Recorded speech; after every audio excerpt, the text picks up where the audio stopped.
menginformasikan mengenai hasil rancangan pembinaan SDM Sekolah Islam Terpadu di jenjang PAUD berupa HP Emas. Latar belakang masalah di sini yaitu SDM adalah kunci keberhasilan suatu bangsa. Bagaimana bangsa itu bisa menjadi besar itu tergantung dari keberhasilan dan profesionalisme dari SDM itu sendiri. Nah, SDM di Sekolah Islam Terpadu diharapkan bukan hanya mendidik dari sisi akademis anak semata, melainkan secara menyeluruh meliputi akliyah, kemudian ruhiyah dan jasadiahnya. Tujuan dari strategi HP Emas itu sendiri yang pertama adalah untuk mendeskripsikan bagaimana HP Emas bisa digunakan sebagai sarana pembinaan di Sekolah Islam Terpadu jenjang PAUD. Yang kedua adalah sebagai kita mengetahui penjabaran bagaimana HP Emas bisa digunakan untuk membina SDM di Sekolah Islam Terpadu terutama di jenjang PAUD. Manfaat dari penulisan HP Emas itu sendiri ada dua, teoritis dan praktis. Untuk secara teoritis bisa menambah wawasan atau pengetahuan mengenai pembinaan SDM Sekolah Islam Terpadu di jenjang PAUD. Secara praktis kita bisa mengimplementasikan karya ini di dunia pendidikan. Kemudian juga bisa memberikan kontribusi untuk pendidikan anak usia dini tentunya. Kerangka berpikir dari penggunaan HP Emas ini. Jadi, pembinaan SDM SIT di jenjang PAUD bisa menggunakan strategi HP Emas ini, yaitu melalui pelatihan, pengembangan, implementasi, dan yang terakhir evaluasi. Jika keempat ini benar-benar dilaksanakan, maka akan menjadikan SDM yang unggul, berkualitas dan profesional. Bukan hanya cerdas di bidang akademik, tapi juga di ruhiyahnya. Sekarang saya akan menjelaskan apa itu HP Emas. HP Emas, seperti yang sudah saya jelaskan sebelumnya, merupakan singkatan dari pelatihan, pengembangan, implementasi, dan evaluasi. Untuk pelatihan itu sendiri ada dua, yaitu on the job training dan off the job training. On the job training biasanya pelatihan yang dilakukan pada saat bekerja. Dan sedangkan off the job training adalah jenis pelatihan yang bisa dilakukan oleh SDM SIT di jenjang PAUD di luar jam kerja mereka. Contoh dari on the job training yang bisa diaplikasikan yaitu yang pertama adalah coaching atau pendampingan, yang kedua adalah magang. Coaching atau pendampingan dan magang ini biasa dilakukan oleh SDM yang lebih senior kepada SDM yang baru. Bentuk pendampingan ini misalnya baca tulis Al-Quran, kemudian tahsin, pemahaman tajwid murid, juga bisa pembinaan pekanan. Bentuk dari off the job training itu sendiri bermacam-macam. Bisa dibagi menjadi bentuk pelatihan yang menyenangkan dan juga bentuk pelatihan yang serius.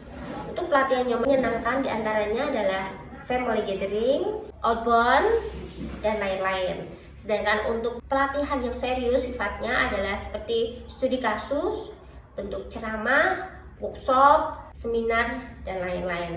Nah, dari bentuk-bentuk pelatihan tersebut bisa dipadukan keilmuannya. Dari ilmu yang bisa menambah wawasan secara akademik, juga dipadukan dengan ilmu-ilmu yang bersifat keagamaan yang bisa menambah ruhiyah dari SDM SIT jenjang PAUD itu sendiri.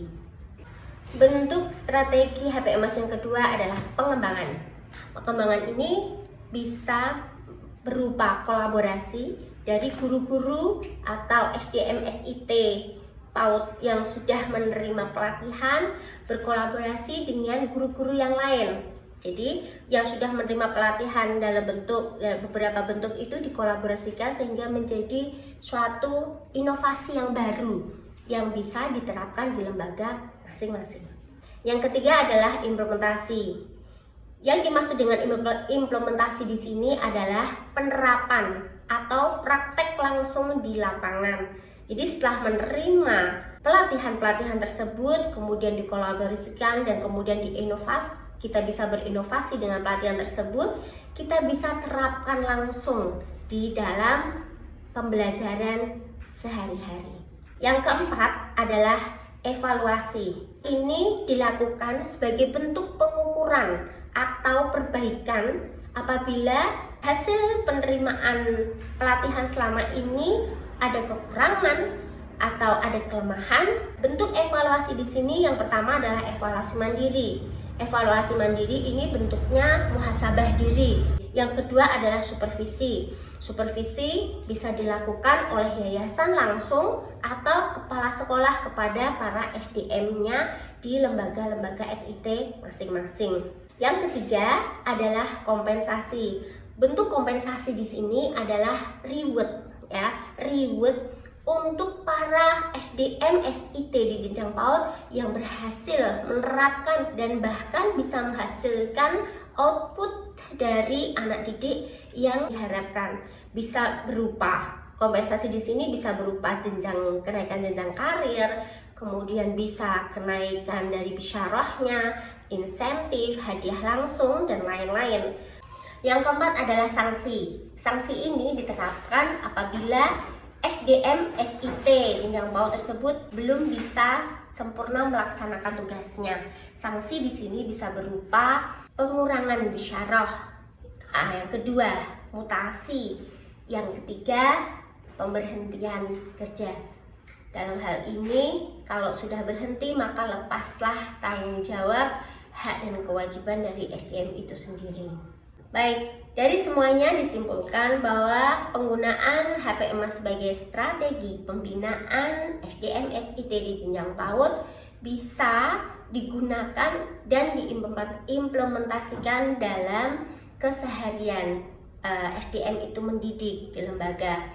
Nah, di sini saya menyarankan agar strategi HP Emas ini bisa dikembangkan lebih lanjut, kemudian juga bisa menjadi sarana penelitian bagi dunia pendidikan itu sendiri. Terima kasih dari saya. Apabila ada kekurangan, mohon maaf. Assalamualaikum warahmatullahi wabarakatuh.